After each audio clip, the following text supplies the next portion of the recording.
All right. So super lame. No more TED Talks. Really, Super honestly, no. lame. Wow, loud. Oh, sorry. I can't change it. Is it on your end? I can hear the feedback. No, it was just really loud. I had to pull my headphones away from my ears and then turn them down more. But it was really just the massive peaking from the scream. Nevertheless, Sorry. this no, my intuition told me not to play that video, and really, What's the like deal in though? the We got all future, the like I'm not going to be copyright. playing other people's videos. That doesn't do shit for you.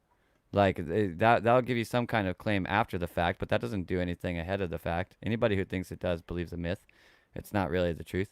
So By doing what? realistically, Hold on. What did you just say? putting any type of like, oh, we don't own the copyright to this or anything like that, that's really like a Hmm. service that you're doing to the person, but it doesn't stop some type of algorithm Right, or right. anything like that from Well, I know doing the thing. anything. Do we know? Did you? I mean, I haven't seen any emails or anything yet. Did we get differentiation? Because we've done TED Talks. We just did it and we were down there and it said it was fine. We just played the thing in length at full and it was fine.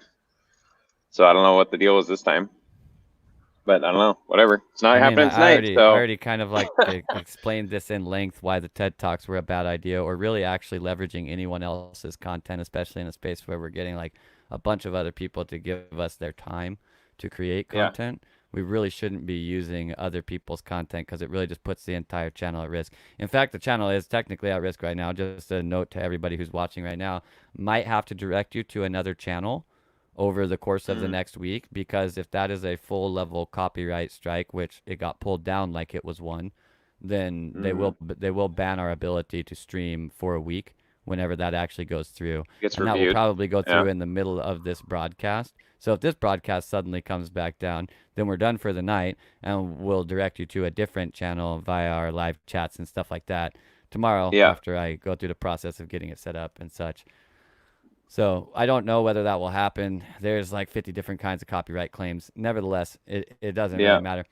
In the long run, let this be a lesson. Always listen to your intuition, because your Yep. intuition knows much more than anything else.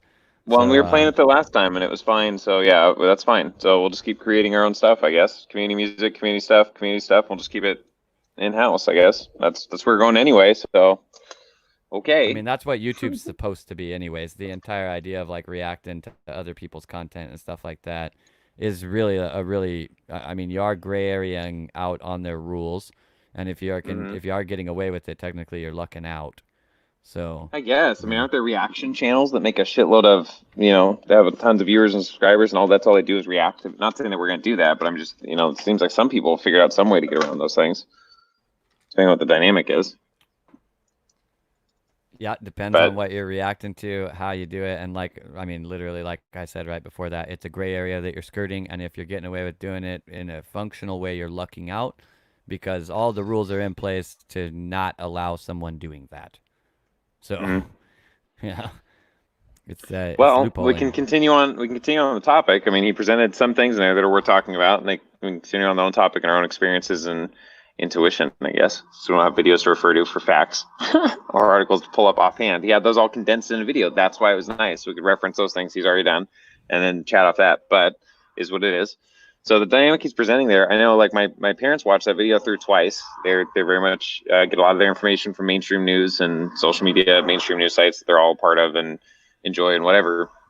And my mom particularly was really fascinated by it because it just showed her. I mean, we've had a lot of conversations over the years about showing contrasting the mainstream news articles, some other independent articles, and then the way they post things and the way they take things out of context. And so she understands. But seeing that video was really, really for her because it took mainstream information, if you will, but it was a totally different perspective on it. Just condensed it with an additional perspective. So you cherry pick information in a sense. I mean, anything you do like that, he's cherry picking in a sense. He's choosing metrics that he finds are relevant to present the idea to judge objectively, is the world getting quote unquote better or worse. And the ones he's already presented, I think like the global literacy rate has gone to 90% of human beings, even in third world countries, are literate at this point. And it was, I don't know, it was 50%. I missed the statistic on that 100 years ago or something. And, there's so many metrics where the world in general, if you want to say, is getting more conscious or getting more healthy or able to survive certain things or being more educated or all those things. A lot of those things are increasing and getting better. It's just bad news sells. and the focus on anything that incites some kind of incendiary response becomes a focus when it's in social media comments and posts. Yeah, that is the natural default tendency of the human mind at the current place and time. I think we really have to ask ourselves to do better than that. I Yeah. think you said like at the To current place of time, because a lot of people say, well, it's a human bias to focus on the bad, and I get that experientially. That seems really accurate. But I wonder if we grew up with a whole lot less bad in our world, in our family, in our personal life, that we wouldn't be predisposed to the bad and the trauma because we get into self protection mode. But if you can have those, you don't have to put those self protections up from a young age. You'd probably predisposed towards the world's getting better because that was your personal neurological imprinted experience in your home. But when we grow up in the last 2, 3 generations, most of us, even in the first world, there's shit family dynamics, or there's not an emotional connection with family, but you have nice things, you have your needs taken care of. There's still trauma passed on, and I don't know. Point is, it paints to me that the world's getting better. I mean, that's what we've been saying. At least the world we're living in, this community, or our personal lives, and whatever that looks like, and people we come around, and we're pursuing that better reality in our own reality. It's nice to see that that actually is reflected in our external reality if you look at the right metrics of information. yeah, I yeah, if we look towards the right things, we can, as I was saying earlier, we can kind of prove anything, and we need to be wary of what we are spending our time consuming, what kind of data, because it normalizes these situations into our life. You sit there and you watch the news all day long, like you're gonna end up spending time talking about what's on the news. Like you Yeah. end up outputting what you input. It's one of the greatest tricks to overcoming writer's block or any type of creative block is just knowing that your output is based off of your input. And if you're having trouble coming up with something as an output, just change your input.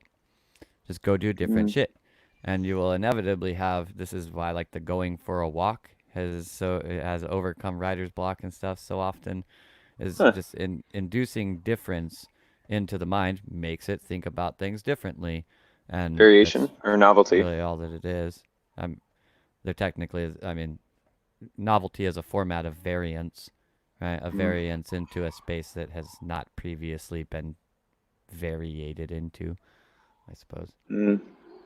It's like that saying that says if you watch the news, all you hear is bad news. Yeah, I mean, that's because that's what they program on there. Yeah, and this is where we start getting into the, tinfoil hat time, which I wish I had like a neat overlay for, but I haven't got around to that yet. Nevertheless, Yeah, that'd be fun. tinfoil Yeah. hat time, we should ask ourselves why the mainstream news that is pumped into our house through a machine that is literally patented as a mind control unit has Mm-hmm. programs on it, and those programs are constantly distributing bad news to us when, if you're like boots on the ground, a lot of good things are happening too. So why is it that the programming that they choose to focus on is a consistent chain of bad, and the good that they do navigate towards, it's a very interesting thing as well. And we should like, what kind of requirements should be placed on a person who has that kind of control over a populace's perspective, right? Yeah. Mm-hmm. So technically now we use Agreed. mainstream media in the same place where, like, for instance, Nazi Germany used to have literally a propaganda minister, and that person would oversee everything that went out onto those channels because they knew that the populace's mind was being actively sculpted by whatever they saw on there, so they had to control that media if they wished to control the minds of the country that they were ruling. And Infamous Joseph Goebbels. yeah, who, if you like, take off the idea that, okay, well, he got a whole bunch of people killed or something like that, or militarized a people or something like that, and you look at really what his merits were, this guy understood communication better than probably anybody who's ever existed. And he Mm. understood how to communicate to a society very, very well, also. And if his exact same powers were used for what you perceive to be good, this person would undoubtedly be a hero in your world because they would accomplish that aim, because they understand how Mm. to communicate that dream. So, nevertheless, and African dream root, yeah, I mean, I don't know who you're asking with that. African dream Is root is that very commonly used to enhance lucid dreaming. Can be used in a lot of ways, either making it into a tea, burning it as an incense, You can smoke it if you want. I've heard of people including it in basically like well, what's called chonga, which is basically just like an herb and plant Mm-hmm. mixture, generally that contains also DMT, but Hmm. it has a lot of different stuff in it, and there's a whole lot of Interesting. different Yeah. recipes, and it's kind of one of those things that like every quote unquote shaman has their own recipe or whatever. You know, I mean, anybody who's really into chongas probably like tried throwing different shit in there because Yeah. it can be like you can really just blend anything and then just smash it down into being all one mixture. So Let me ask you, have you ever, so as far as I understand, DMT is only effective when smoked or ingested in that way because of the way it saturates the receptors. Is there any benefit to ingesting DMT you that mean you like know of? eating it? Yeah, or putting capsules or mixing with roots or some kind of actual, If consumable if you don't dynamic? basically preload it with a monoamine oxidase inhibitor like Syrian rue or Banisteriopsis caapi or some other monoamine It oxidase all gets inhibitor, neutralized, right? right, then it has no effect at all. Well, no psychoactive effect. Mm. So you would have to yeah, basically a harmala complex, something that is a harmaline. So, Yeah, Brady or said you can really, eat, you really can what eat. they're beta carbolines, and Harmala is a beta carboline, and Gotcha. a lot of beta carbolines will cause the gut to inhibit mono monoamine oxidase creation, Because I and was that doing, breaks it all down. yeah, that makes sense. I was doing a microdose protocol for Aya, which I need to get back to. I was doing that for a while, but I was doing rue beforehand, different amounts of rue and pills and capsules before I take the microdose Aya. And I found, I'll have to go back to my notes, but I found a good mix where I actually felt really like a microdose effect, like taking maybe a gram of mushrooms, what Paul Stamets refers to as liftoff. And it was very, very minor with Aya. It was trying to remember, it was 4 capsules full of liquid. It wasn't that big for IS. It was a smaller dose uh, after the rue, and then felt very much like I guess the way I felt Aya the first time we did it last summer. It's like feeling Aya, the consciousness of Aya, the mother or Earth grandmother, whatever, like the resonance of the planet in some way, in like every cell of your body. It's this very warm feeling that's different than, well, I don't know, other things for good reason. But anyway, that makes sense. Thanks for sharing, guys. Let's see. um, Jasmine said, really, I've never heard of smoking chamomile. if it's a plant that can be dried, somebody tried smoking it, pretty much at this point. Some of them, I mean, they almost always have effects, not always the same effects. The effects of smoking something are generally don't last as long as ingesting it, but more things will have an effect that is noticeable through smoking it than will through ingesting it. So, And she says, I have rape with blue lotus and for dreams. Cool. Yeah, that makes sense. Huh. Fun fact, Syrian rue is UV reactive. Okay, elaborate. So UV light will activate it or deactivate it? What's reactive? What's it do when it sees UV light? probably Sandra lights said, up more is that's what I was getting from that. like, makes it more active? No, it makes the light brighter in the reflection, like a UV reactive paint. Oh, I gotcha. Yeah, yeah. Okay. Yeah, yeah. All Hmm. different ways to use I gotcha. Yeah. You can also burn Syrian rue used as protection like sage. Cool, man. Yeah, I've never even thought to, yeah, I've only known for certain applications. Yeah, it glows We in the dark. extract rue, it glows in the dark. Yeah, there you go. Yeah. Yeah. Weird stuff. So, that must have been really Cool weird. stuff. Like, because it's very possible that they got to the idea of extracting from that plant a really long time ago, and it would have been so weird. I mean, maybe they came across something else that did this first, though, but that like they're extracting something and then like it's just like fucking glowing when they extract it, and that was like the first time that any kind of glow had ever even really been seen, perhaps, right? It's like Hmm. postulating an experience that may or may not have even happened, but it would be pretty weird to have something Well, like it. Well, I mean, bioluminescence. I was about You to ever say the been? first time that someone Yeah, ever saw bioluminescent and like yeah. no one even knew that was a thing, they had to be like, "What the fuck is going on?" You know, like When I was down in Mexico, so I don't weird. know, years ago, like a decade ago now, but like at the where the waves are crashing on the beach late at night, it's like 11 p.m. at night, and where the waves are crashing up was all blue bioluminescent, where the waves would stop and recede back, so the wave line across the shore was all blue, and you go walk your feet in there and kick up all the blue lights, and really cool shit, man. Really cool. We gotta figure out how to do bioluminescence indoor sound area.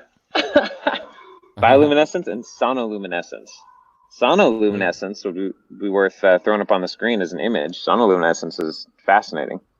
I can't remember if it was you that linked it to me, but like some kind of basically aquariums for bioluminescent things. Wow, I literally, when I just lit this joint and then the fire came out and I puffed through it a little bit to kind of blow the fire out, which I normally don't, it literally blew out all of the weed out of the joint. All of it. All of it. Very tight. Offering to Mother Earth. Thanks, Lady C. There you go. We'll just offer that to the van. Try again. Never had that happen. That's But there's a brutal. burning ash right on my seat. Let's put that out. Okay.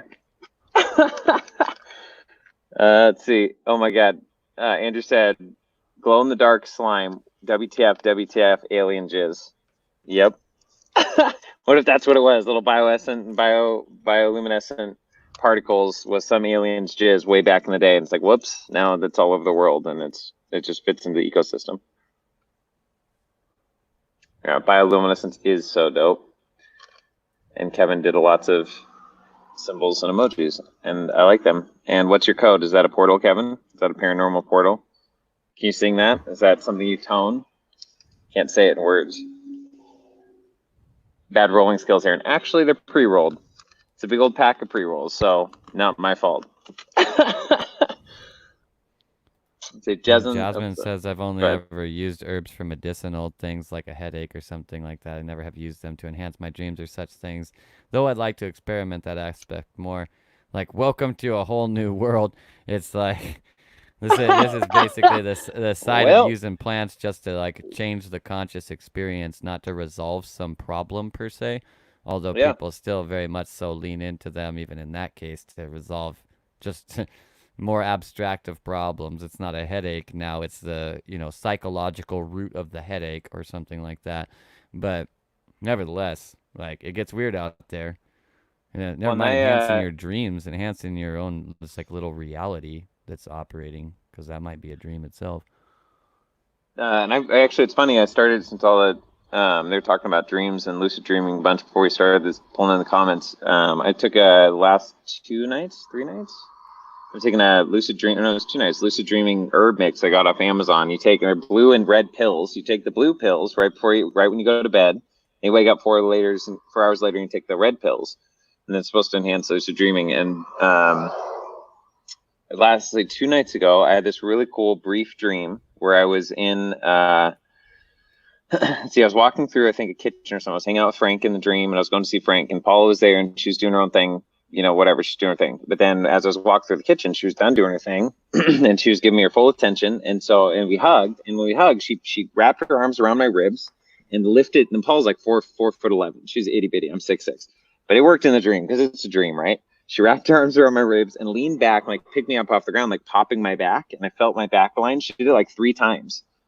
And that was a dream last night, or 2 nights ago.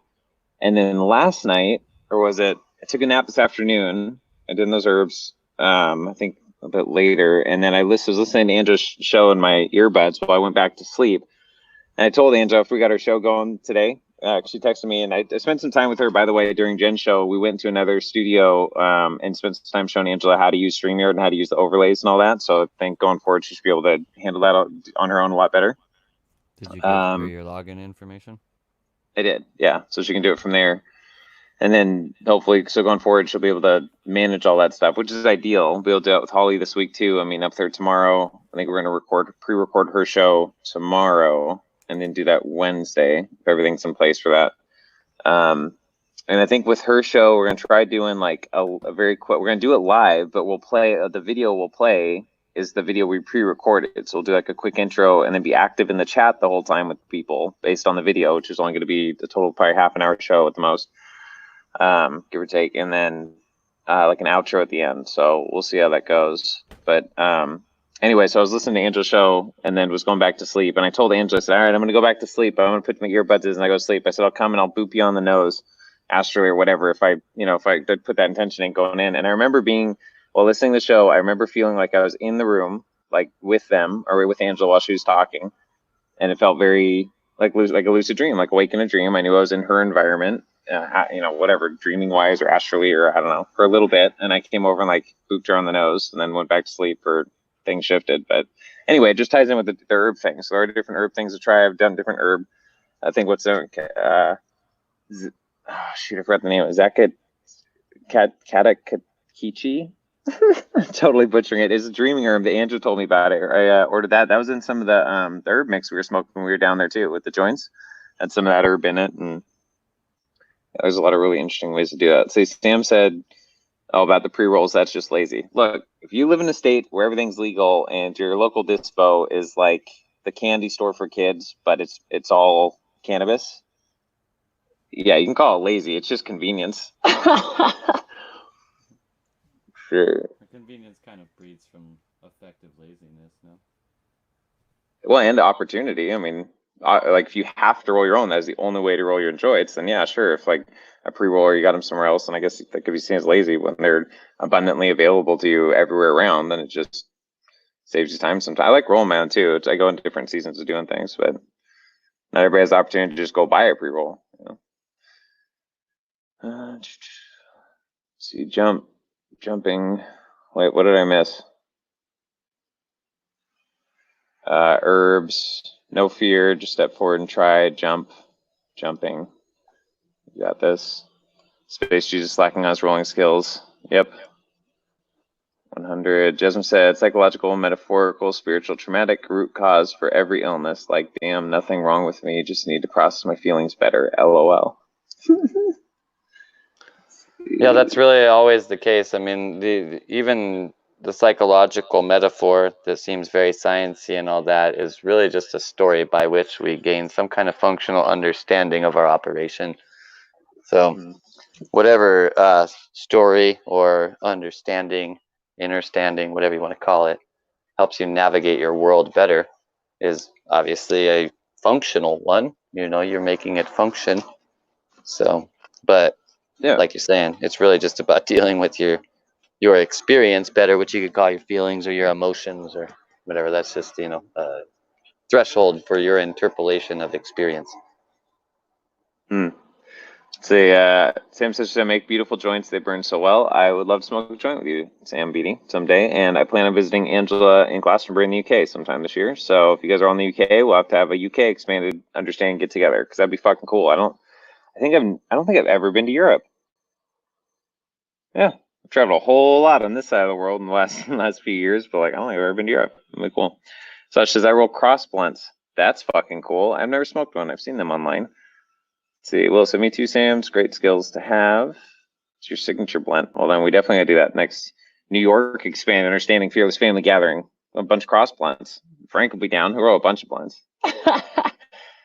Boop you on the nose area. Okay, I'll pay attention. I'll tune in. It's a real thing. Let's see, Sasha, I wouldn't expect anything less wonderful from you. Aw, that's nice. People are just getting to know each other and so nice to each other in here. Arrow, I love that. Yep, Sasha came up with that one. It's a good one. Sam, they're a thing of beauty when they rolled well. Can't hear Zach. We just spoke. I think a second ago your voice was maybe a little away from the mic, but I think it's fine now. It's a few minutes old. No, baby love to Sam's in the UK. Still in the dark ages. Yeah, I know that's what Angela said. Angela was here with me in last November. She was blown away by how awesome it was. We spent like an hour in the dispo and asked some questions, and that was great.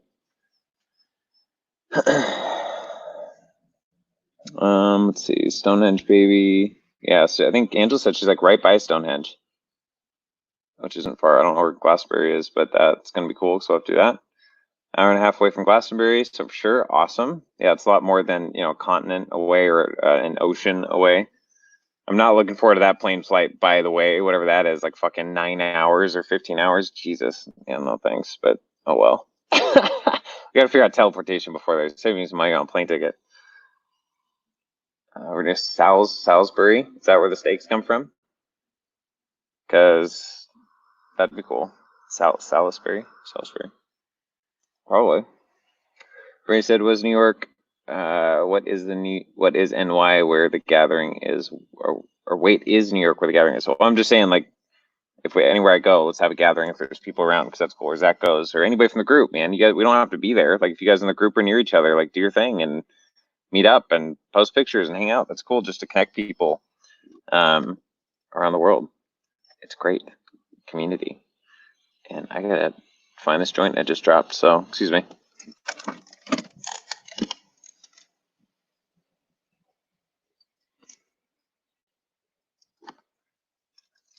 Zach, what are you doing, Zach? I can't see your face, so I don't know. I don't know. You're just reading through the comments, so I don't really have anything to say about any of these comments. Boo, because I'm out of comments. Let's see. But the world is getting better. Maybe we can have people pitching on that. We can try to keep that going forward. Yeah, I have no idea where that went. Pretty sure it was out. I'll probably cut out of here kind of early tonight. I need to finish the overlays for that stuff with Holly if you're recording that tomorrow, so that I don't become some kind of stopgap in that. Yeah, that's cool. Let's see. UK expand understanding gathering. Yeah, cool. I'll have to make that happen. Well, that's actually on the calendar. Breen said she's go to New York. All right, that's a good spot. We got Frank over there, Frank and Paula, and I think there's a bunch of other people. I think Sasha's in New York, and then other people in the group. I'm trying to go off the top of my hand. And Willow's not far. She's in Canada, so she's just north of there. Yeah, we could do one in NYC. Andrew and I live quite close to each other, which is great for UK. Who lives near Texas? That's where Jasmine is. And Brittany, I got a better for you. Oh, that's nice. You guys are nice. Thoughts on astrology and current astrological alignments, Zach? It's a jungle out there. I mean, there's obviously a lot of people talking about this. I mean, we have tons of shit in retrograde, and yeah, it's always an interesting time, or at least different, and different than the norm. So that's one thing that if people actually do believe in astrology, they should always take into account. Like, we should expect basically like upheaval and weirdness in the world, both in our own like personal direct reality and really just at the world writ large, with some of the planets that, well, just the fact that so many really are even in retrograde, but some of them that are, that there's going to be difference. And so, you know, really the world as it is right now is a perfect representation of the fact that there is actually some kind of logic behind astrological findings. So, yeah, it's a shit show right now is exactly what it is. I mean, from like an astrologer's standpoint, there's just so much shit going on. Sometimes there's like really one thing of note, you know, and right now there's tons. So I'm not sure, like, if you have some kind of specific questioning, then I can tune that more, but really it's just a shit show right now. So like an overarching, just this is what it's like is okay. So there's my understanding of what I've caught is 6 or 7 retrogrades going on right now or something.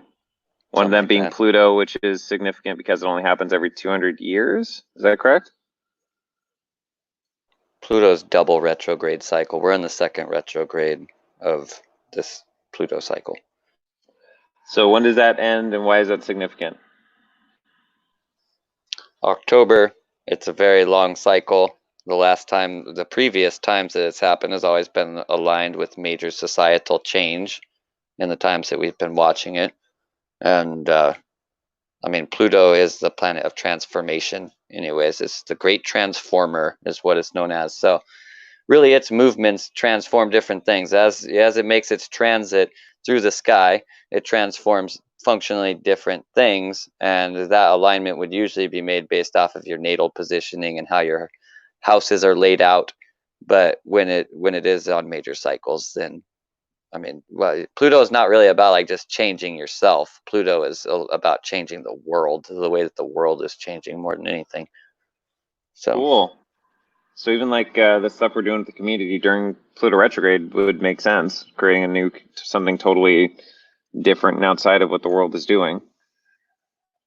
So it's like Pluto, the Pluto retrograde's creating energy or creating space for those types of realities to manifest, and just through people. I mean, we're just some people. I'm sure there's many, many people doing many, many things like this around the world in their own Yeah, way. I mean, in a certain way, the entire like huge protests that we have and stuff right now is they're all the same thing. They're all just expressions of Pluto retrograde, really. So How does Brittany said is a shit show because of Mars? How does Mars play into everything right now? I wouldn't say the shit show is because of Mars. If we were gonna blame one planet, we'd blame Pluto because it's the one that has the most societal effect. Mars definitely represents upheaval, represents war, masculine format of this. We have an asteroid that represents the feminine aspect of that. Nevertheless, Mars is a more like masculine style of upheaval, forceful battle, a real like coming to head of things. Yeah. So when Mars retrograde again oftentimes causes people to engage parts of themselves in a more direct fashion.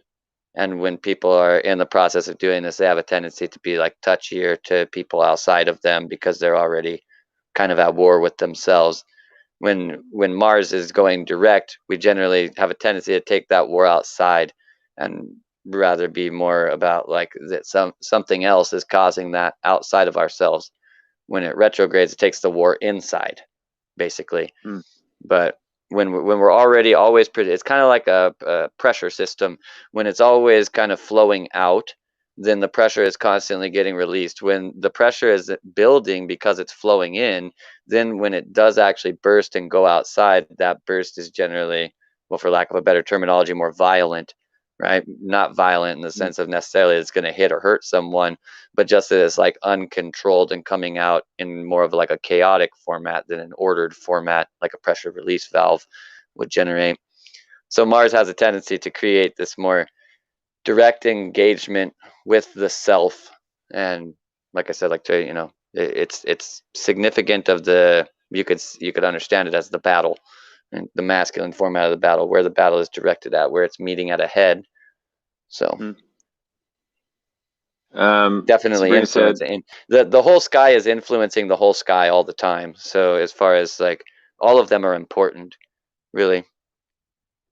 Maluto, Mars and Pluto. Yeah, I mean both of these doing interesting things at the same time is always going to generate something that's noticed as upheaval. Like people are going to see the upheaval almost always. So So, what was the feminine? I know you've mentioned it to me before, and Pallas, talking about my own. What Palace? Palace.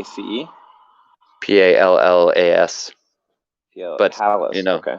interestingly, the exact same word, which is there's a lot to go down with that Oh, one if one is so inclined. The Phoenicians were very good with phonetics. Yes. Yeah. Yeah. It's So very similar. But that's, yeah, I didn't even know that until like talking to you. Like I didn't know that Mars had so it's like a counterpart, but it's the asteroid Pallas, right? That's just as significant to most people's charts, maybe if they don't realize. yeah, well, I mean, it has effects just like Mars has effects or anything else. There's a lot of major asteroids that are very common to plot, and then some people, for instance, like Graham Forcecut, who does like galactic astrology, he's drawn a Mm. lot of correlations between asteroids that are much less common to plot. He has a large repository of asteroids and their influences that are outside of the normal spectrum. He does Yeah. completely stuff that's kind of like it's not first of all, it's not geocentric astrology, it's heliocentric astrology. And second of all, it's Yeah. not really looking at the same thing that standard draconic natal astrology looks at. It is getting Mm. the same kind of data, but it's a little bit more like where I guess you could say that the draconic astrology kind of more looks to like your past and what predicated your existence here. So it Yeah. basically looks at, this resistor in the past, this thing that's pushing you forward, right? Graham Mm. Force Cut's format is, you could call it like starseed astrology, but really the whole point of the plotting is to kind of plot the eschaton or the thing in the future that's drawing you towards it. So it's more aligned towards like what are you growing into Plotting than the what are you growing from. plotting the vectors. Would that be an accurate way to say that? You could say that, but if you just went up to someone, you're like Graham Force Cut plots vectors, they would be like, okay, like, so he's a No. I'm mathematician or talking what? about in our dialogue, in our previous dialogues we've had in the show, talking about using vector points for your life. You know, I mean, for guiding your life, the direction of your The life. whole So you're idea, referring to because this. he's pretty tight with Dan Winters, LOL puns. The whole thing is actually about like conjugation and the way that the light conjugates and what it passes through and what it's affected by as it's on its way to Earth to basically coalesce in what you understand is your human lifetime. But that is Mhm. indicative of where you are traveling to in this human lifetime, like what you came here to do, what your gifts are, what your, I guess you could call it more like your energetic signature is really tuned for on a grander level Yeah, rather that's a good than way to just say it. like what your human is sculpted by is What kind your of what it's energetic been. signature is tuned for. Yeah, I like that for experience here in this human They're level. both very beneficial. Like that kind of astrology, if a person, so okay, I think you should build from the ground up personally. So Hmm. a person functionally should go through their draconic astrology from a natal level first and make sure that they are not unconsciously being influenced by any of the aspects in their chart. When they start doing this, they will find that they are Yeah, what a great unconsciously way to say that. influenced by probably every aspect in their chart. And it will be a long period of learning where they figure out how to overcome all of this stuff. At that point in Mm. time, then they should take a step into the present. This is dealing with their past. In the present, they should basically look at how draconic astrology, and you could actually start paying attention to the other one, but it's all about how it lines up with right now, how it's transiting, how it interfaces with today. And as you come to understand the ability to read that, you start to understand yourself in a bigger dimensionality, or at least having a greater understanding or control or knowledge of the things that are coming to be. Then it becomes Mm. worthwhile to look into the future and see where it is that you're actually being drawn towards, because then you can come back to the present with that information and you already know how to navigate the present, but you also know what you're pointing at. And if you know what you're pointing at and you know how to navigate there, you will always reach your goal as long as you go after it long enough. But if Mm. you don't know how to navigate the present because you have not dealt with the unconscious musings of your past, then you will Mm. not be capable of actually operating this machine. So it makes sense to build from the ground up, start from basically the past or the human form with draconic Western astrology, focus on how those aspects are unconsciously affecting you, then look at the transits of basically any of these kinds of astrology, and then move to a kind of astrology that looks towards your future so that you can come back to your present and actually use it. I I might end up transcribing that shit out you just said for my own sake, because I do that with certain videos and things I've done all life, and that was incredibly well said. And I feel like there's a lot of layers of the way you distilled that down, articulated that are very, very valuable to me personally. So thank you for that. Yeah. That being said, Pallas, because there's so much, exactly like Athena. do it. It's literally Yep. also known as Athena if you were to use Greek names. Yes, it is an asteroid. It's one of the six major, most commonly plotted asteroids, but it is the feminine counterpart to Mars, just like Athena is a counterpart to Mars in the Greek mythology. So how does Pallas or Athena, how does that play a role in our lives as a counterpart to Mars that most people maybe aren't aware of? For example, like example in people's charts, or how it might actually affect a person. Men fight directly, women fight indirectly. Okay. That's the most direct answer a person could possibly give to that question. Okay. So if a person sees Athena or Pallas in their chart, if they see Which Mars in they this place in will, their chart, because it they is would. undoubtedly in their chart somewhere. you know? So it's something that's more under the surface or behind the scenes movement as opposed to overt. Uh, I know you get better words. I'm trying to fill Indirect them is out. the best word, really. Right. Right. Indirect really, encapsulates what it really is. You know, Okay. All right. I can see it if that way now. Mars Yeah. Yeah. represented the people on the battlefield, Pallas would represent the battlefield and how the battlefield affects the battle. Wow. Beautiful. Okay. Huh. Which is, if you know anything about military command, you know the battlefield is probably the most important player on the entire fight. So it's all Wow. about, I mean, like if you've read The Art of War, like literally there's 10 successive different types of ground lined out in The Art of War, and you should only ever fight on the 10th one In every other situation, you should not fight. Something that people don't like to point on with the art of war is that it actually kind of tells you 99% of the time you shouldn't go to war.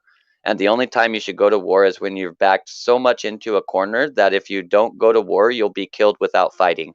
That's the only time you should fight, is basically what's often referred to as death ground. When you have no other choice but to fight, that's when you should fight. Yeah. If you go into the deeper Yeah. musings of that and where it's been extrapolated, or when you have surprise. When you So is have that? surprise or you have no other Oh, choice. yeah, These are yeah, the yeah. only these are the only good times to attack, basically. You should never attack other than that. You should always basically pose defensive with the readiness to counter. But you should never lead, because leading gives information while the other person is already prepared. And this is a bad idea. You never want to do that. So, and that's why I say unless surprise, right? But if you have a force coming onto you and it has basically, you've used all evasive techniques and all ways of trying to basically mitigate the situation through some other form of mediation, and you end up in a position where your back is legitimately against the wall, there is no other way to go, and the force is still coming down on you, by all means know that you stand in your right to rip that thing's head off and walk right back through it, because it's put you in that position. If it stopped pursuing you or followed one of the other formats of mediation or mitigation, it would never have ended up in this place to begin with. It has made a successive course of choices that has led to its current position. And, well, as Sun Tzu also says, if you really ever want to get the most out of your forces, this is the primary reason for fighting on death ground. People don't fight as hard when they have another choice. So if you Right. want to get the most out of your forces, you wait to use them until they have no other choice. Right. Then they fight the best. Mm. So, yeah. Art of war. If you have not taken the time to experience the art of war and then extrapolate it to business, relationships, society writ large, the idea of the globalist cabal, any of these other things, realize that functionally all of this works off of that. And in the ideas of business, and if you want to call it the globalist cabal or globalist agenda or whatever, it's literally like their manual, their field manual. This is how they operate. They will never fight you face to face. This is a terrible idea. And really, if you want to fight face to face with this thing, you're really just showing that you're really not even the proper class of adversary to be fighting this thing. You will lose bad. So you would behoove yourself to learn more before you waste your forces on ground that can be mediated another way, basically. Yeah. So Beautifully yeah. said. Yeah. Yeah, I've read through some distilled versions of the Art of War, where they, condensed versions or different things. Yeah, It's interesting Everything because the you art of talked about war is very, is in very and of true. itself just such a dramatic distillation already. It's already just Right. so unbelievably compact for the amount of wisdom that's actually inside of it and the application of it, that it's interesting to see that, like, modern single serving or like quick attention span culture wants like the Yeah. distillation of the distillation of the distillation of the distillation. But even still with How that, big? like, Hold, wait. How big is the Art of War? Is it a thick book? not big. I mean, first and foremost, it was written on slats of wood. It wasn't written in a Oh, book. It's okay. like a Maybe I rolled did up read the whole scroll of thing. wood. Yeah, So it's maybe I not did it's read the whole not thing. very So it wasn't long. that. I mean, it was like 50 or 60 pages or something. That's what I mean by distilled. I just have in my mind. I've always pictured like It's the probably the Art of whole War is thing. like a novel. Oh, I thought it was like a 300 or 400 page novel. I just always pictured it like the original because I found it online. I just printed it off, and it got Yeah. turned into a booklet. I just assumed it was distilled, but no, I was like Well, 60 pages. Great. this is Western mind versus Eastern mind. Realize, like, in the Eastern mind, a teacher is best to deliver his teaching with the fewest words possible, leaving the student the most space to figure out what he meant. And Beautiful. in Yeah. Western culture, we give you all of the information we want you to memorize so that you're exactly what we're trying to create. That is not the way Wow. that the Eastern mind works. Beautiful. You're on it, So Zach. You're that. Or I picked the right weed, but like shit you're saying is fucking beautiful, man. Really, it's it's really written well simply on articulated. purpose. This is the whole reason for the Zen koan too. Like, it looks like it has an easy answer, but that's never the right answer. And if you actually use a Zen koan with a master, you will come to find that no matter how good your answer is, they tell you it's the wrong one, because the whole point is for you to not get it.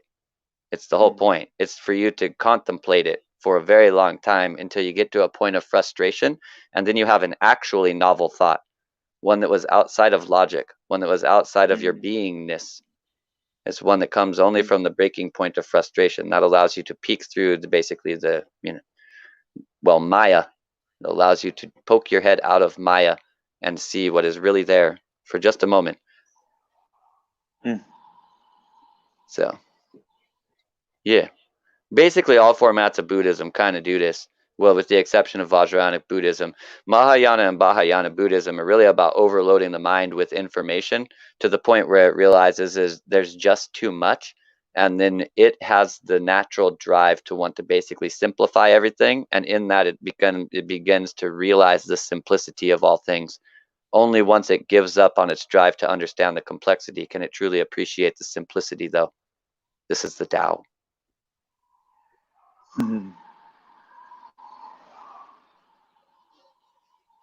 That book, it's why the Gospel of Thomas is my favorite. It's extra biblical gospel from the Nag Hammadi text.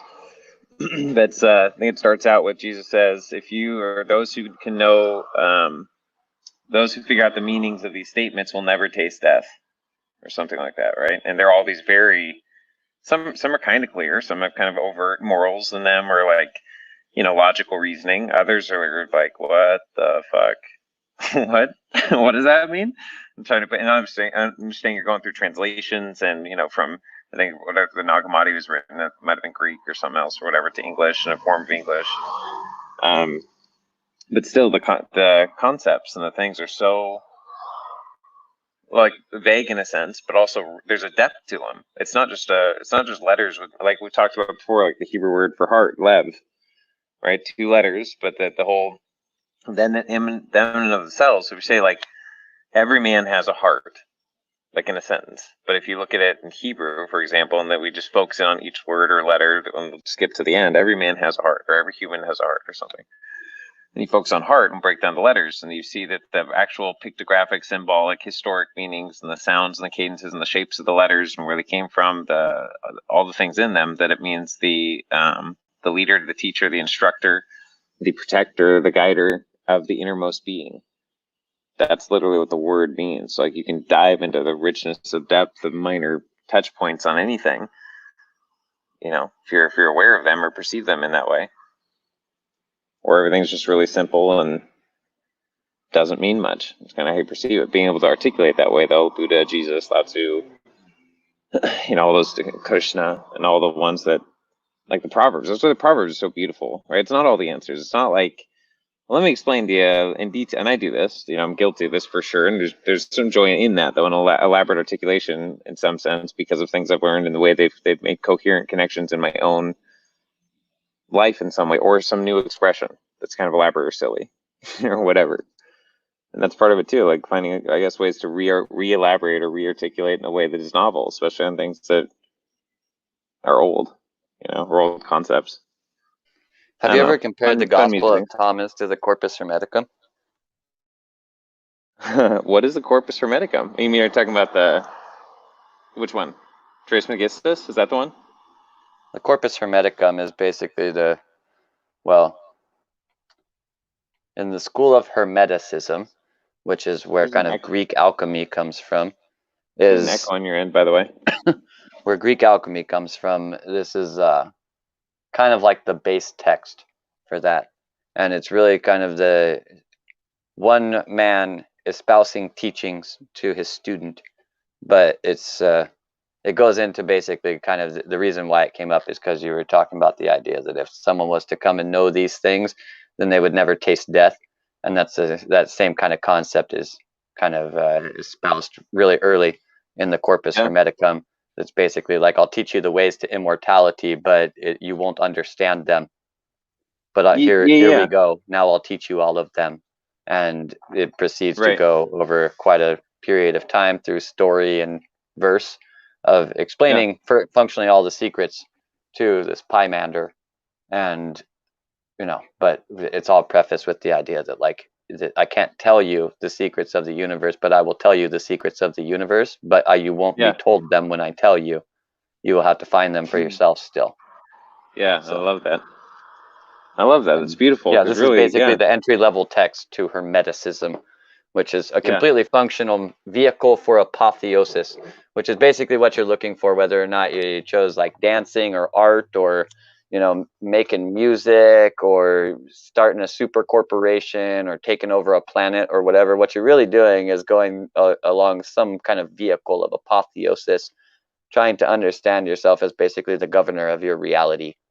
So, in whatever format you feel like seeing that. The interesting thing yeah. is more to think about how you've actually always obtained apotheosis. You just oftentimes don't like what God looks like right now. Mm. That's Brittany said, I love the Gospel of Thomas. I found that in the movie Stigmata years ago. I don't think I saw Stigmata, and it was in there, but yeah, the Gospel of Thomas too. They have them on audio. People read through it, and it's something actually I wanted to do for a long time. I might start to read through those and do separate videos of just reading through these things and have them on video. Brittany said, I love the Gospel of Mary too. I don't remember the Gospel of Mary. If you remember, tell me what was in it. I remember reading it. I just don't remember what stood out. Because there's also the Gospels of there's a lot of them. There's a lot of different ones, and they're all beautiful. They have beautiful nuances that are beautiful. Zach, who's Zen? Go on. Who's who? Zen Cohen.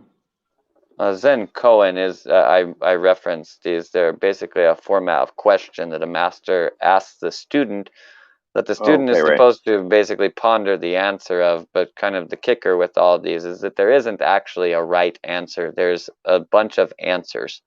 But if you actually utilize these inside of like a Mahayana or Bahayana monastery, when there's many stories of the student who rushes up to the master to tell them what they've learned based off of finally cracking the koan, and once they share what they've learned with it, all that happens is the master hits them in the head with a stick and walks off, and that's basically their cue that they got the wrong answer and they need to go research more or think about it more, contemplate it more.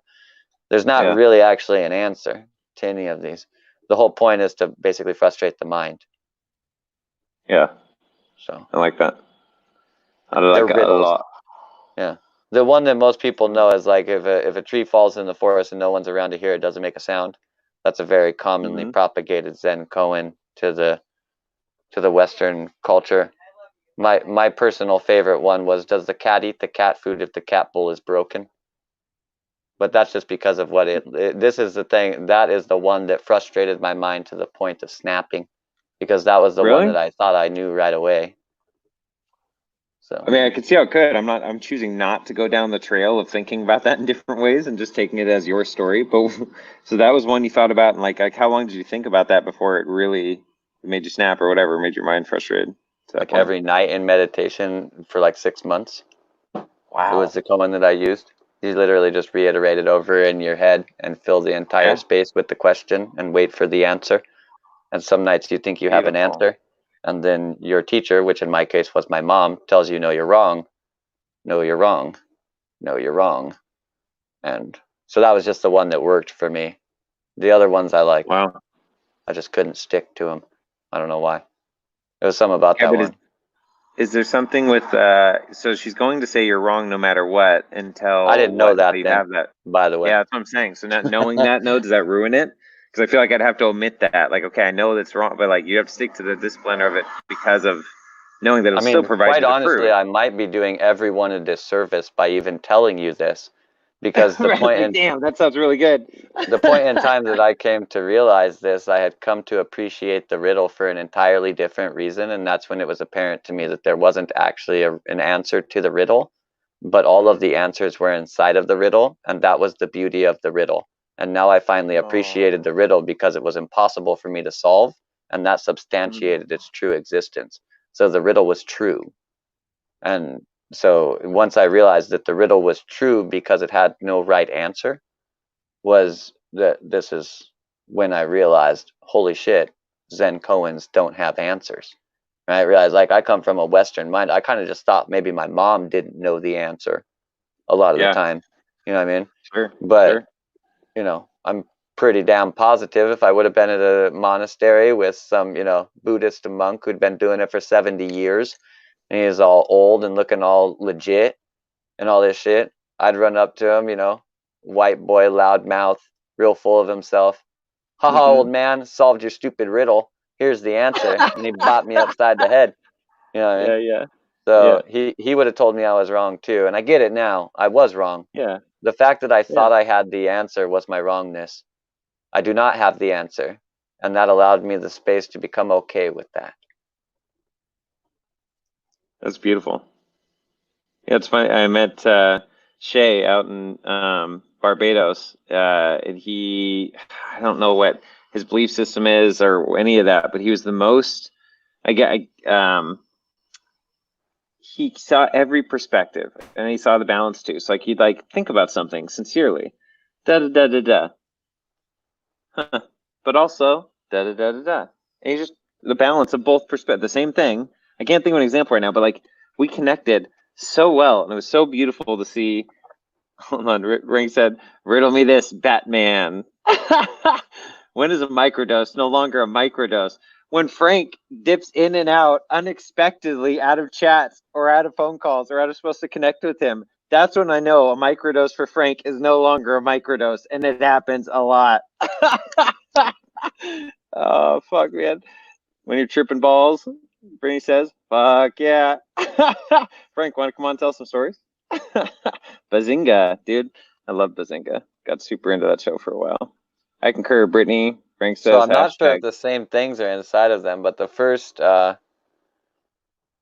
so then you talked about the Nag Hammadi library, Yeah. and they include 3 works belonging to the Corpus Hermeticum inside of there, and also had the Gospel of Thomas there.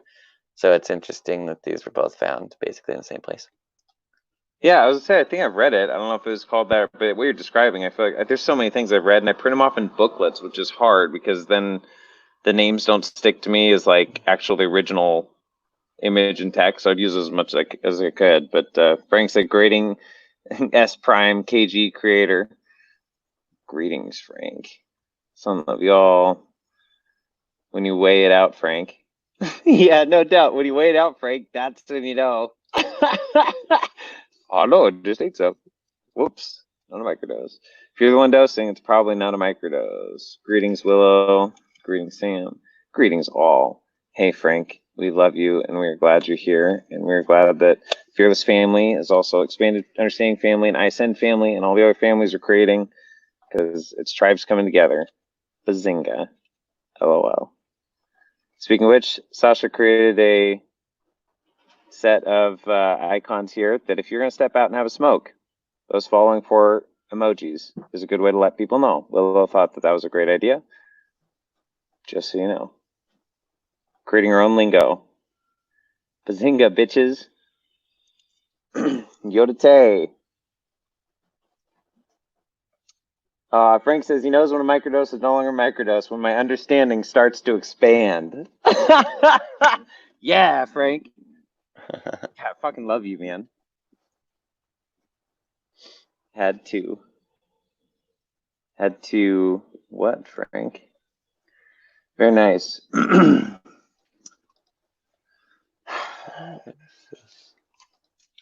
Okay, we went into that elaboration. Let's see. Are you looking at different texts right now, Stel? Yeah, there is just a poem that piqued my interest because of what it was called, and I'm not even remotely surprised at its content. But it seems like there is more of it, but I don't know if there actually is. I think it might only be these lines. We're on the ride with you, Frank. Well, in that case, you look that up. I'm gonna look up some of the Gospel Thomas shit here 1 minute, because that's kind of in that flow. It seems there's really interesting shit in there. Say I beat Frank's fucking ass. So he's having a good time being a part of the family and rolling. Frank's rolling. Hey, it is beautiful. I'm glad you're here, Frank. Nom nom nom. Beautiful hugs, kisses. Gotta say, look this shit up.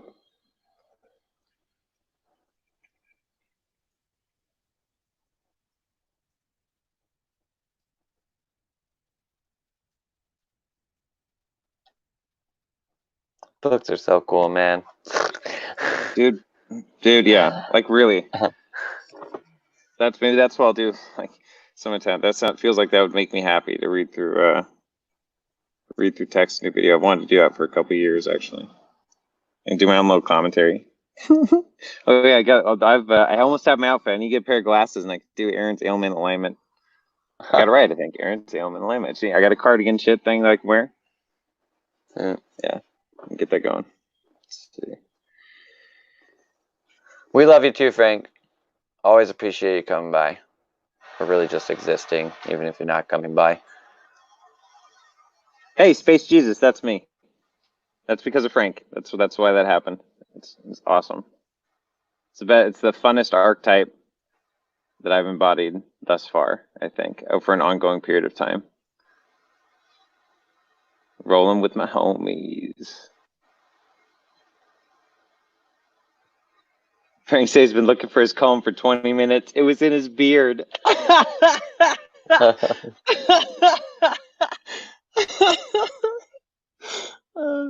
hate when that happens. Oh no, don't have that problem anymore. Did though, a year ago.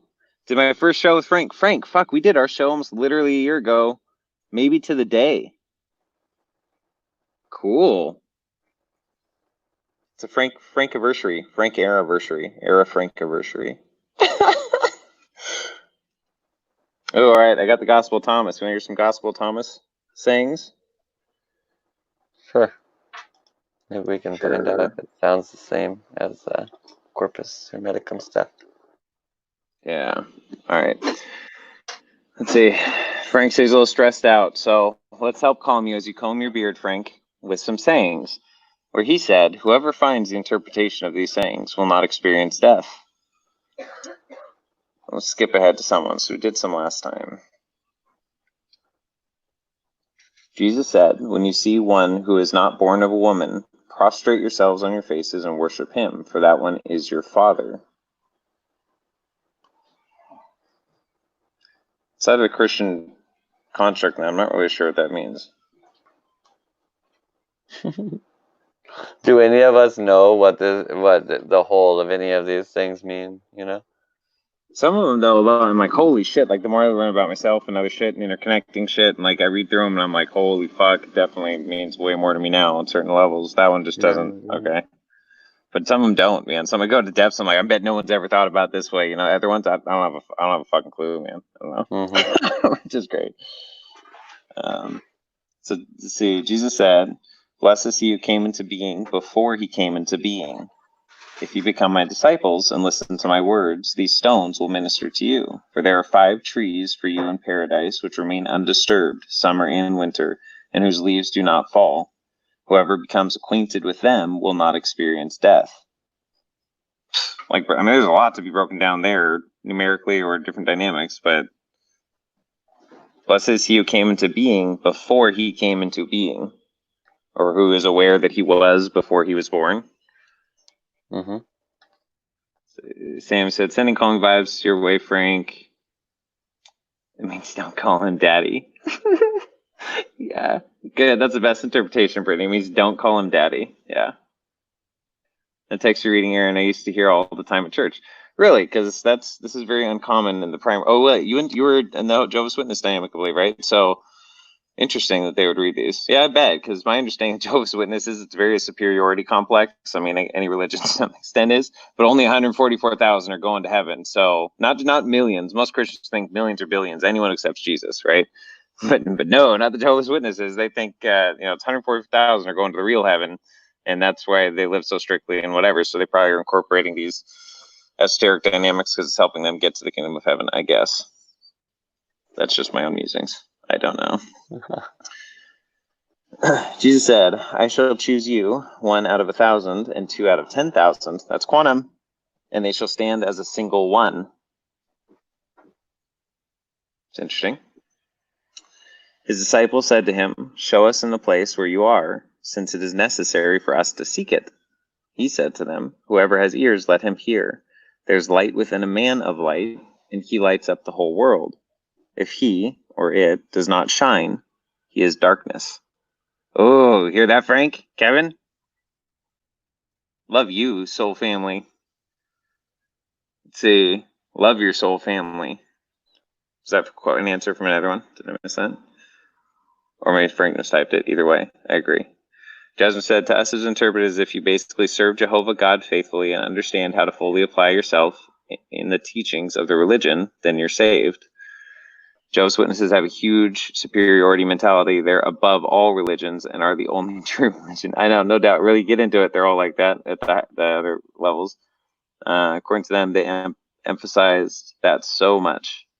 Yeah, the Latter-day Saints are another one. They believe you're not actually celebrating the Shabbat, the Sabbath, on Saturday, which is Saturn's Day, which is actually the real day of Shabbat, that you won't go to heaven. You know, even if you have Jesus or Christian, and yeah, I don't know, man. They get stuck inside of books. That's too bad. Let's see. Jesus said, love your brother like your soul. Guard him like the pupil of your eye. Jesus said, you see the mote in your brother's eye, but you do not see the beam in your own eye. When you cast the beam out of your own eye, then you will clearly see to cast the mote from your brother's eye, which is an interesting English word choice as opposed to the splinter, the mote. Mm-hmm. If you do not fast as regards to the world, you will not find the kingdom. If you do not observe the Sabbath as the Sabbath, you will not see the Father. See, that's there. Jehovah's Witnesses are, see, if you don't observe the Sabbath as the Sabbath, you're going to hell. Don't mind these other sayings. That one. Okay. See, Jasmine, it's funny. We're glad you're here, and we're glad you have new family. We love you very much. Brittany says, I like books. Me too, and so does Zach. And so does Jasmine. I have boxes full of books from Jehovah's Witnesses, lol. Jesus says, where there are three gods, they are gods. Where there are two or one, I am with them. Or I am with him. Where there are three gods, they are gods. Where there are two or one, I am with him. So he completes within you to be a self-Trinitarian Godhead. On one level. Makes sense to me. Oh yeah, listen to this shit. This is so true. Jesus said, no prophet is accepted in his own village. No physician heals those who know him. There's an interesting verse in the Bible where it says he went to his hometown. Now, he'd been doing a bunch of miracles at this point, right? He's raising the dead. He's healing all sorts of people. Thousands of people are following these turning loaves and bread and multiplying it or whatever. Just like, he's pretty popular at this point. A lot of belief system behind it. He gets to his hometown. Well, they're listening to mainstream news. I don't know. Whatever. Plus, it's Jesus. He grew up here, and it's Jesus. Jesus isn't doing this stuff. It's ridiculous and it's weird. And it says when he came to his hometown, he could not do many miracles. Like, it sounds like he could do one or two, but he couldn't. There was such a disbelief. They just wouldn't receive him as a being. And there's another verse that says these are principles. He who receives a person as a prophet or as a person, man. Like, you honor the being that's there before you, whoever it is, that you receive the reward of a prophet or of that person, what they carry with them. You know, so they're outright rejecting him in his hometown because they know him. This can't be him. You know, he would have changed too much, or, you know, so it's just an interesting dynamic. Let's see. Any more comments? Oh, yeah, there are. See, Andrew says, sending balance, all got to go to job. Have a wonderful day at your job, Andrew. He's in the UK and he's going to work. Love you all. Love you too. Well, it says 3 gods, 3 sons, 3 wise men. Yeah, dig it. Bye, Andrew. Have a good day. Hugs and kisses. Jasmine says Crisis of Consciousness is a good book if you like theology and exploration of religion. It's written by former governing body member of the Jehovah's Witness who worked in the New York Watchtower building. Cool. I'm sure that's fascinating. I've read one similar to that from people coming out of Mormon Church, and it's, yep, really interesting stuff. Have a good day, Andrew. Love you, bro. Love you. I think, like Andrew, I am going to cut out as well at this point in time. I appreciate everybody being here. I'm not sure what Aaron's going to do, but I'm going to get out of here and go finish up some overlays for yet another show that we're bringing onto the channel. And then, if I'm still awake, probably play with some sounds. I got like a, I don't know if you heard it, but I found like a, well, I think I want to build a song around. Yeah, and that was a really bad recording, but it has a bunch of cool highs and shit. Yes, it does. Yeah. So And even the way it was recorded, it adds a layer to it in one sense. I know you're talking about, but still, yeah. yeah, it sounds really much better cool. without that layer that you're talking Yeah. about. I'm not gonna lie, but Well, great, nevertheless, even better, man. it sounds a lot better. So yeah, I bring it up and play on here, but the digital audio workstation I use does not interface with anything else that touches the audio like Ooh. at all. So So you're gonna have it to takes actually export a file and do it later. yeah, it absolutely takes over the entire audio system. Like it literally runs different drivers and all kinds of shit than the computer is normally running. And the other Yeah. stuff on the computer doesn't actually run those drivers and all this various different stuff. So it really takes Well, over the fucking computer. awesome. When you get a file out on that, maybe we can play it tomorrow or whatever. That'd be awesome. Just as we're working, making music as we go along, just talk about it. If you want to, be fucking cool, man. So the community's getting a feel for what we're working on Yeah, as we're I working mean, on like it. if we really want to do stuff like that and we want to do it live, we're gonna have to do that through OBS, just because like StreamYard's not gonna play well with it, because Yeah. Chrome wouldn't play well with it, and StreamYard is really just using Chrome's permissions to the microphones and cameras and shit like that. So Yeah. you need Okay. to, We'll figure it yeah. out. Well, I'm super stoked. You go do that and have a wonderful night. Sleep well. I'll keep reading. There's like 13 people watching, and I'll keep I think Frank's around. I'll keep reading from this stuff and interact with the chat and catch you All tomorrow right. night. I love you guys. We will see you later. Night, Zach. Let's see. So, big screen. Hey, hold on. Let me see if we got a cool thing. I don't think we have. Yeah, look at that. Cool. Haha, perfect. Okay, so back to chat. Hold on. Got a little mouse here, which is nice, even in my van.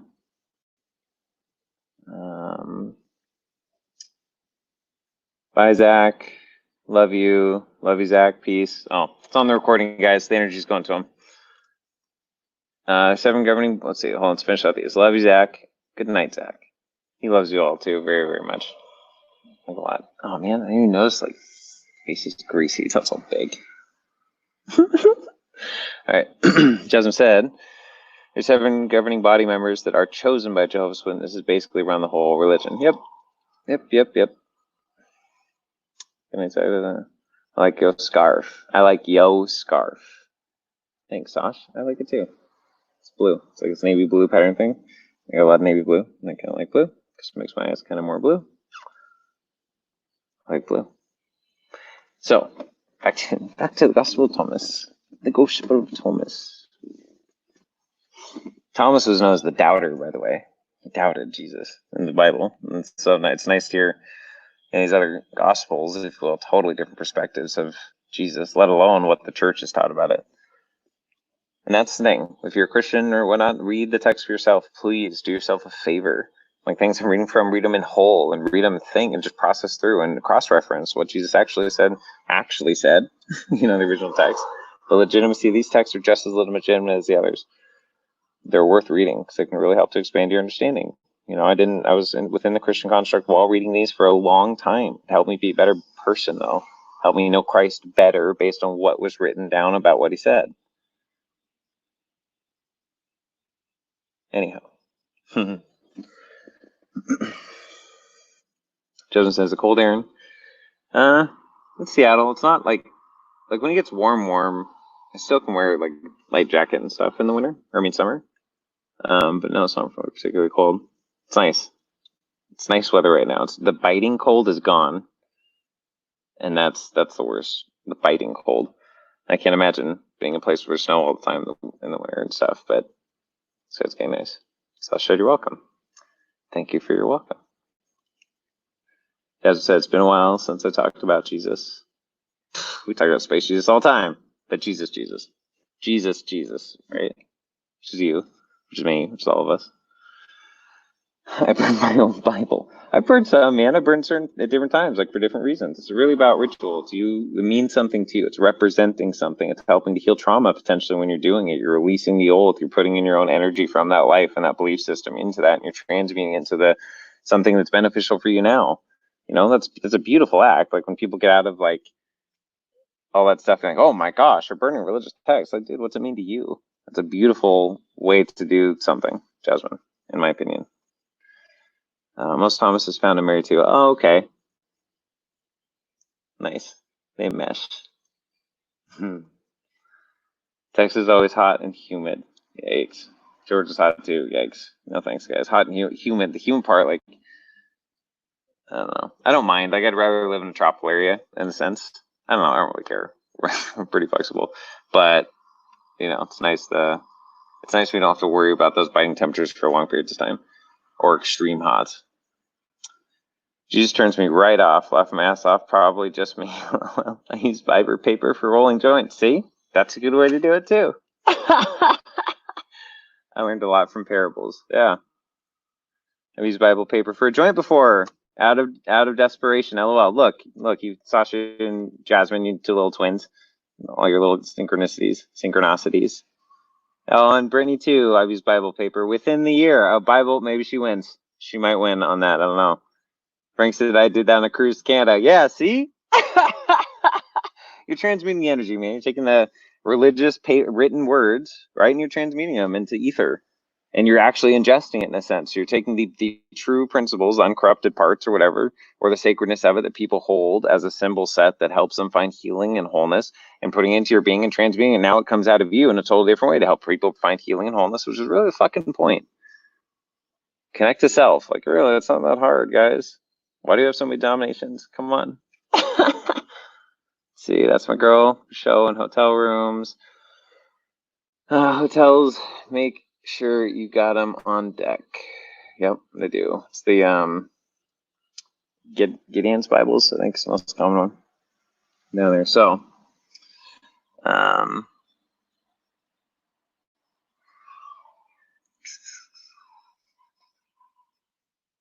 the disciple said to him, when will you repose of the dead come? When will the repose of the dead or the raising of the dead come about? And when will the new world come?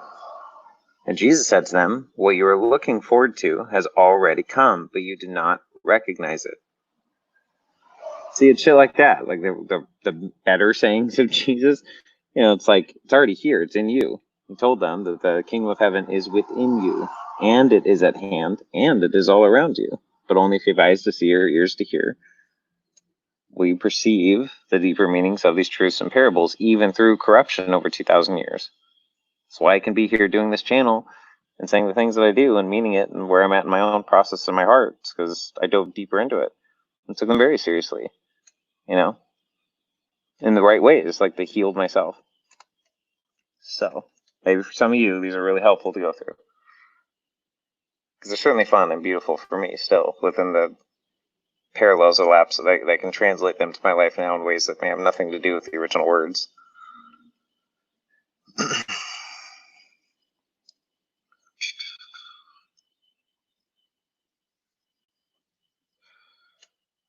Jesus said, whoever has come to understand the world has found only a corpse, and whoever has found a corpse is superior to the world. Yeah, so understanding that the world, I think, is a dead, it's not something that actually gives you life. You know, understanding that the world is a corpse. So when you seek, there's other principles and parables, seeking your whole life for stuff and things, you know, ultimately realize you can't take anything to heaven with you or after death. You don't take any of the toys and all that stuff. So focusing on the material outside dynamics is ultimately death. And then you become, like it's called the Pharisees, whitewashed tombs. So they're speaking dead. They're speaking death, but they look good on the outside, right? Religiously or contextually or societally or that shit. My favorite, Thomas 77B. Cool. All right, we'll go there, Britt. Yay, participation. Okay, is it? I'm mute here and clear my throat. Okay, is it because this PDF and there's different translations. I want to make sure it's the same one, or that they notated it the right way. It's the one that starts, it says, Jesus says, "It is I who am the light, which is above them all." So where it starts. We said B, so would be the second part. It's just not delineated that way. Does it start that way? 77? Let me know. I'll keep going through the comments real quick. Jasmine Hart, Sasha had hearted. Sasha had hearted. Not farted. She had hearted. We are all Jesus. Yes, Jasmine. 100%. Jesus Cristo del Espacio. Jesus Cristo del Espacio. Espacio Jesus Cristo. Split a piece of wood. I am there. Lips a stone, and you will find me. Okay, let's see. Yeah, okay, that is B. All right. So, for me, yeah, so it's the whole thing. Okay, the whole thing is, Jesus says, "I who am the light, which is above them all. It is I who am the all, which is you, which is me, which is within you. From me did the all come forth, and unto me did the all extend. And it be, split a piece of wood, and I am there. Lift up a stone, and you will find me there. You'll find him everywhere, or you everywhere, because it is you. And it's beautiful, and I love that, Brittany. And if you have deeper elaborations, please do share. Space Jesus is real as fuck. What up, Frank? I told you we were gonna meet me, and I fucking knew it. Fucking like sitting in this van. Well, no, this van's new, but my work truck, like 5 years ago, whatever it was. It's like fucking me and Frank gonna meet. No, we're doing all this shit. Fuck yeah. I don't talk about that a lot, but that's my life. Fuck you guys. Like, it's cool. It's really fucking cool to me.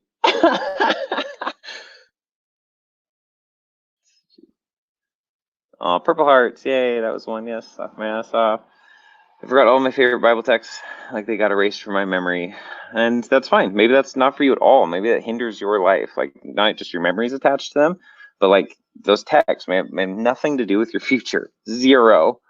Like zero. The same way sometimes entheogens don't with people or anything else.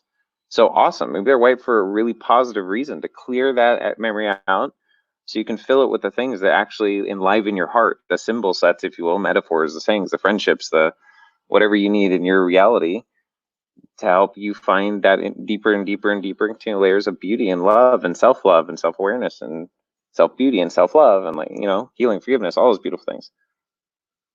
So yeah, fuck the text. If they don't resonate with you, fuck the text, man. It's just part of my experience. I love it. Love you, Brittany. Jasmine says, I had a boyfriend gift me a Bible and with my name on it, and he highlighted the most inappropriate text. I can't remember which one. All I know is it said her breasts were like two gazelles. That would be the Song of Solomon, just so you know. I know these texts pretty well. And yeah, it's an incredibly erotic text. It's beautifully written, poetically, but it's very erotic.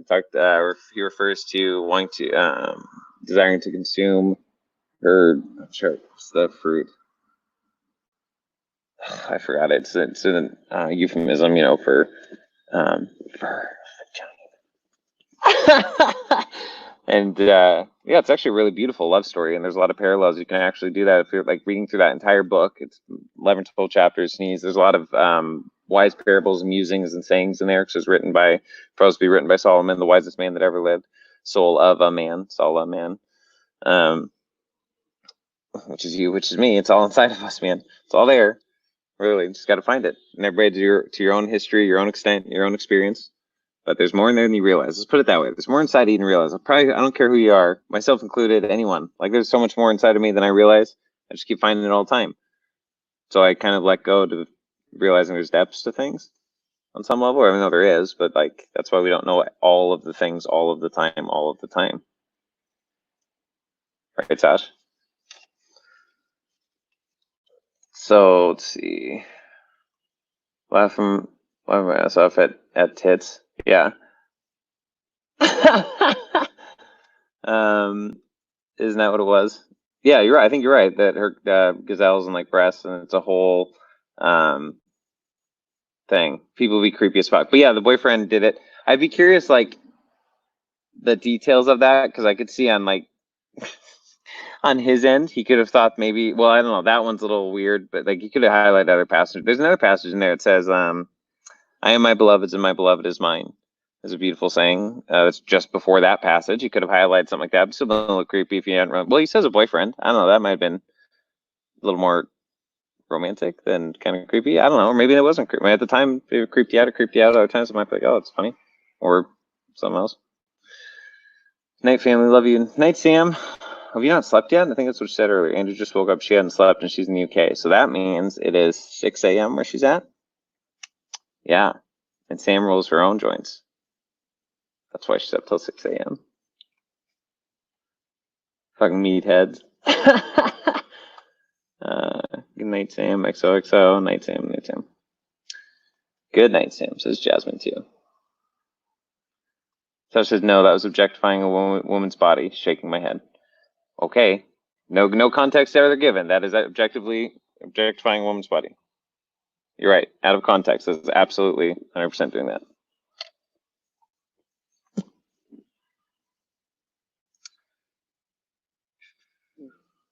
See, Jesus said he who has recognized the world has found the body, but he who has found the body is superior to the world, which is the same thing as the other corpse thing. It's different. Woman for the crowd said to him, blessed are the womb which bore you, and the breasts which nourished you. Isn't that funny? Breast came into it again. Now, this one wasn't gazelles. This is about the breast that nourished you. It's about your mama. About her womb and the breast that nourished you. And this woman said that to Jesus about him. That's true about all of us, really. Like, to even have womb space to have been here. Ooh, here's an interesting thought for a future meditation. To meditate upon womb space when you were in the womb. This has probably been one of the most healing, integrating, continual, over different times of my life, imageries that I go into inside of myself, or which creates an internal feeling state. And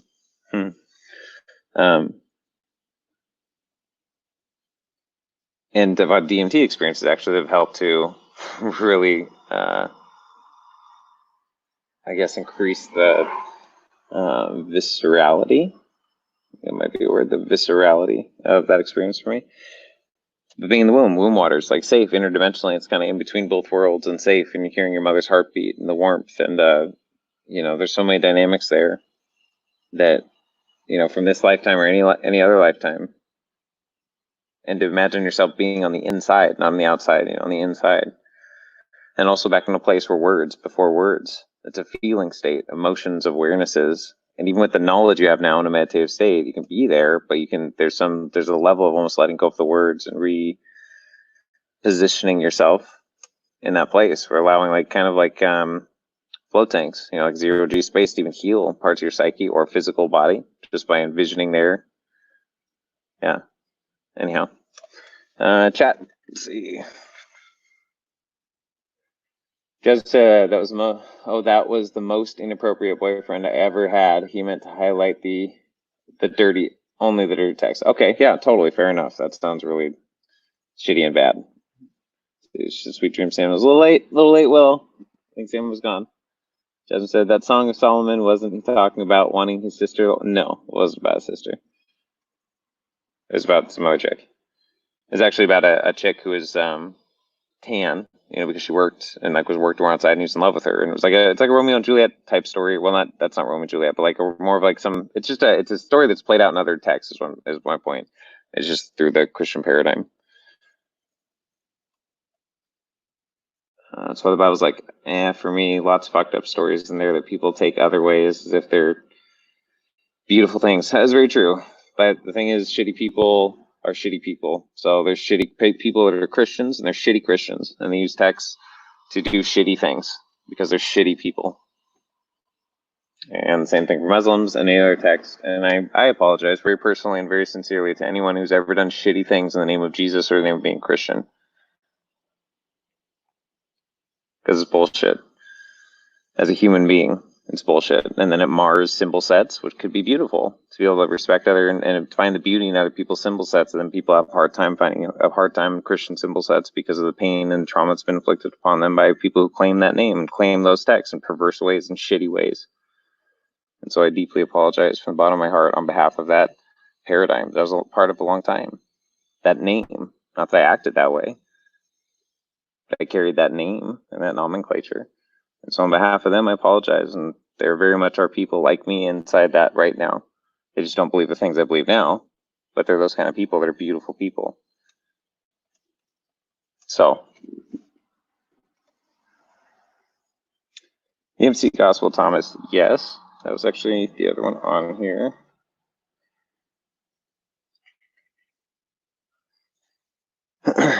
If this is the one I think it is. Hold on, let me see what Frank said. Yeah, a lot of shitty people everywhere.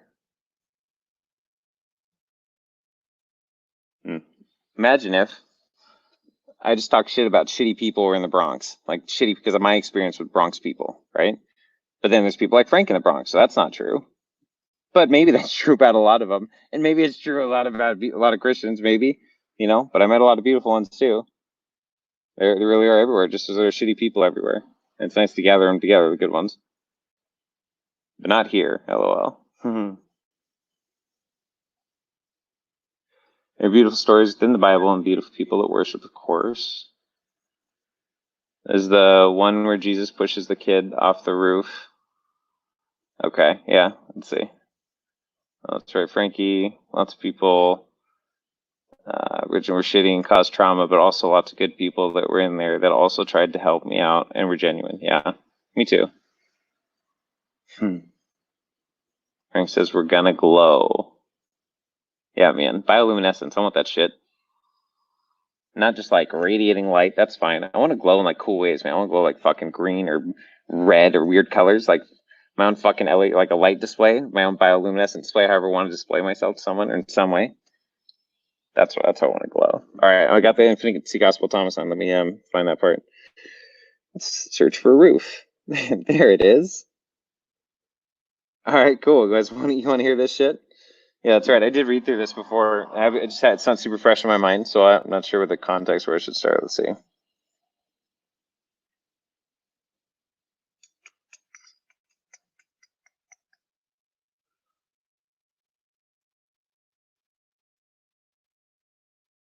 Okay, here we go. Yeah, it just starts right off.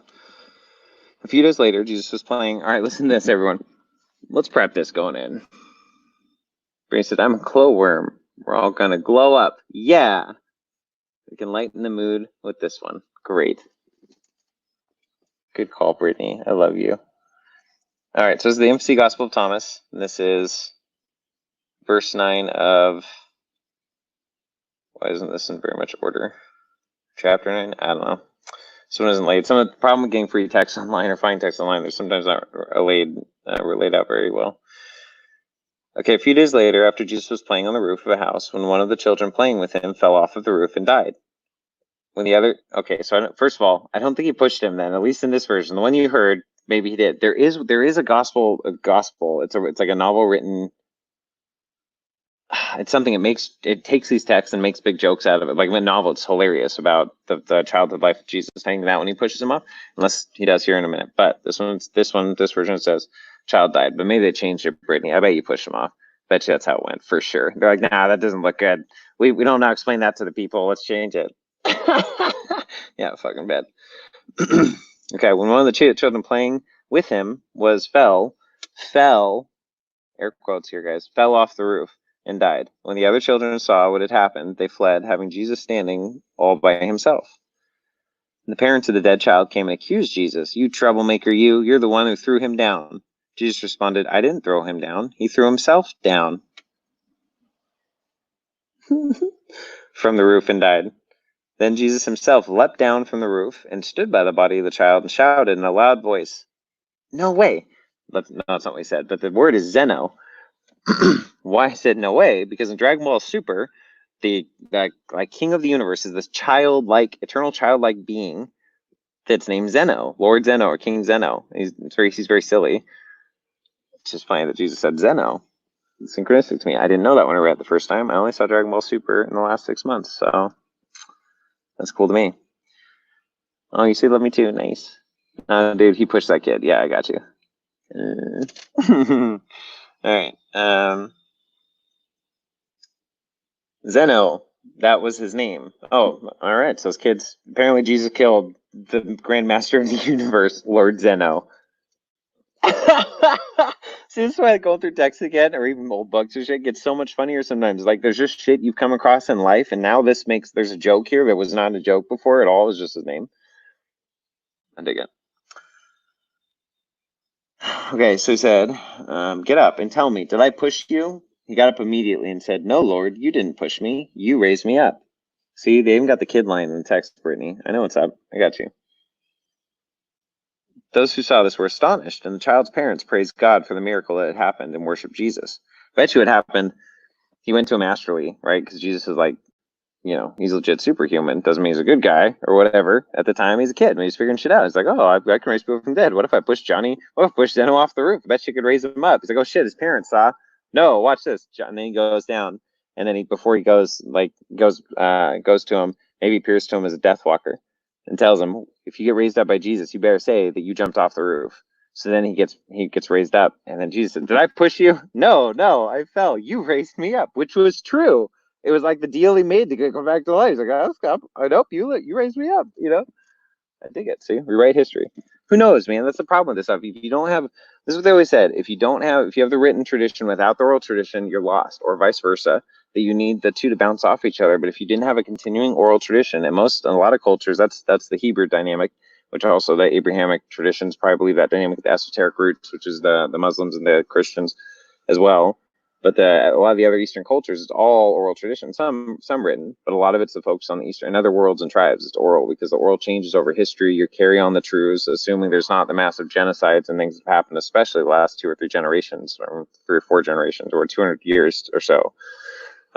That's changed the entire world history multiple times over, not to mention Library of Alexandria and all that. And like Brittany, yeah, I love the Nag Hammadi also, and I like all of them for their own nuanced reasons. They're beautiful, and that's just like a handful of infinite number of texts that we never know, that we've never received, that we had more beautiful truths about. Maybe Jesus, maybe there's whole stuff with Jesus. This is barely the shit that slips through. And he's the coolest fucking dude, right? We have no idea. It's just been so perverted by religion and by texts over years because they cash out the oral traditions, and that's too bad. Jasmine said, then Jesus starts singing, it wasn't me. Well done, Jasmine. It wasn't me. I saw Zeno on the floor. It wasn't me. But he was on the roof. It wasn't me. Hey, kid, I'll give you 5 burros to let me push you. Burros? To let me push you off the roof and bring you back to life. I would laugh harder if I knew what a burro was. I'm sorry. Maybe I'm super uneducated on that. I love the Nag Hammadi. Oh, you said it already. Excellent. Went down. Or should I rephrase that? I'll give you 5 pieces of fish. Ah, there you go. I love bread. Ah, all right. Yeah. Good call. Bernie said there's another story in that infancy text where child Jesus hits 2 wooden birds together and they fly away. All right. That's right. There's that too. I like that you're participating in this dynamic with me, Britt. It's cool. I didn't know you read the stuff. That's pretty cool. All right. So let's see. Bird. There's only one place I'll text the word bird. Bird. What's that from? I love that movie. All right. Bird. Okay, so this actually we'll start at the beginning here. It's like Brittany says again, I like books. Nice. There's so many books though. So for you to like this type of book or found these texts also and like them, that I think that's pretty special and unique because there's lots of books in the world.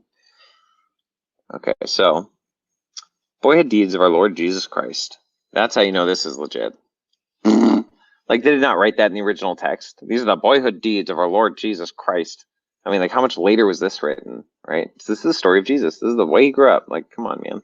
We're way too religious already. All right. Thomas the Israelite. I, the Thomas the Israelite, am reporting to you, all my non-Jewish brothers and sisters, to make known the extraordinary childhood deeds of our Lord Jesus Christ, what he did after his birth in my region. This is how it all started. When this boy Jesus was 5 years old, he was playing at the ford of a rushing stream. He was collecting the flowing water into ponds and made the water instantly pure. He did this with a single command. He then made soft clay and shaped it into 12 sparrows.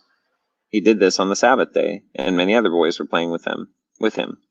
But when a Jew saw what Jesus was doing while playing on the Sabbath, he immediately went off and told Joseph, Jesus' father, "What a douche! Your son is playing with his toys on the Sabbath. You need to punish him."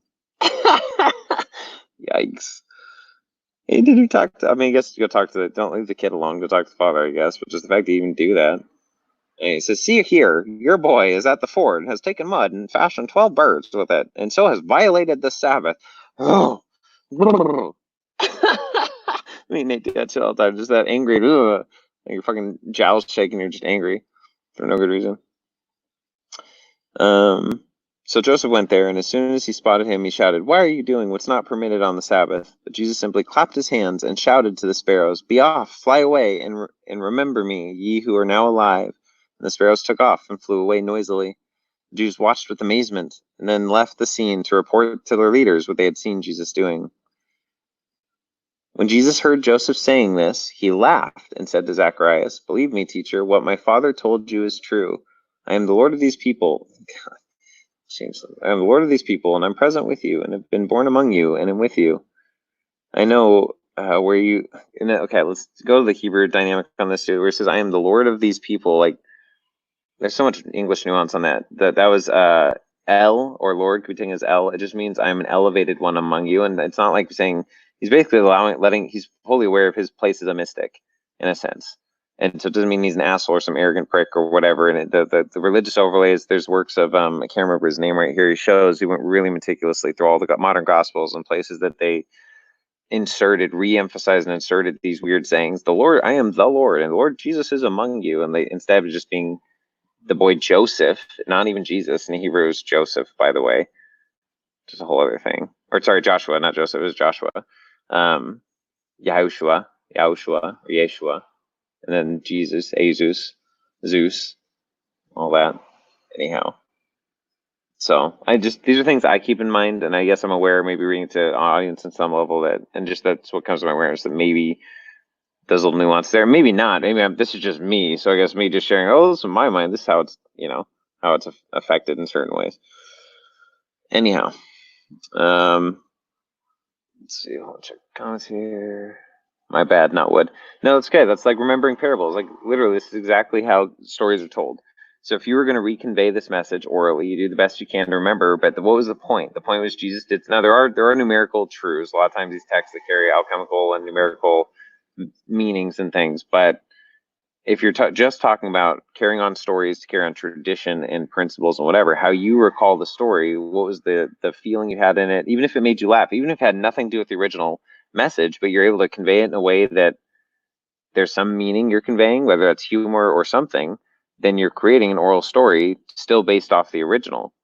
So it's if you're trying to carry the original truth, sometimes it's not remembering the exact letters or words, it's the or the original meaning, then it's you even creating up your own oral story behind that conveys the same meaning, or the same Jesus in this doing something miraculous, for example. Maybe it had nothing to do with birds. Maybe it was stones. Maybe it was he threw some stones in the water and they turned to fish or something. That's also true. It just depends on what your engagement with it is. Something to that effect. So yeah, let's see. And then a heart from Brittany. Okay. Well, the chat's slowing down a little bit, I think, and so maybe we might call it night here. But this is back in my vortex. I do want to do, and not just these. Like, there's other things I'd like to read. I thought about doing before, and make videos of them. So that'll be happening soon, and that's cool. I love you guys all very, very much. Zach mentioned before, we have links down below for the Shipboat people specifically, and then also our social media links and everything. The Shipboat people are some of the Native American, or native, some of the original peoples from the South America that we are supporting on a monthly basis. Zach and Jen know them personally. They're like family to them, and you can do an ISN, or through ISN, the money goes directly to them. You can donate through Patreon or GoFundMe, then that's a very beautiful thing to do. And we have more information at those links. I love all you guys in the chat very, very, very much. I just like the knowing the missing years of his life. Me too. It's beautiful. And there's other books I've shown on the show too, where Jesus in India, where he traveled, and some other stuff. There's some really beautiful books that elaborate on it. Night Space Jesus, night Willow. Kisses, hugs, and kisses, night y'all. Love you guys. Love you too, Brittany. Frank said you're the best. Fearless, fearless family, fearless tribe. Now sending positive vibes. Love you. Love you, Frank. Very, very, very, very much. I'm kind of spent right now. It's hitting me. Love you guys very, very much. Love you all. So Willow. Love you, Aaron. Jesus Cristo del Espacio. Yoda te, bitches. Love you all. Don't forget to like, comment, subscribe, and turn on notifications. Yes, that would be wonderful. And we'll just keep expanding the community and expanding our understanding. Have a wonderful night, guys. And we will catch some of you, I guess, tomorrow night. Bye. Mwah.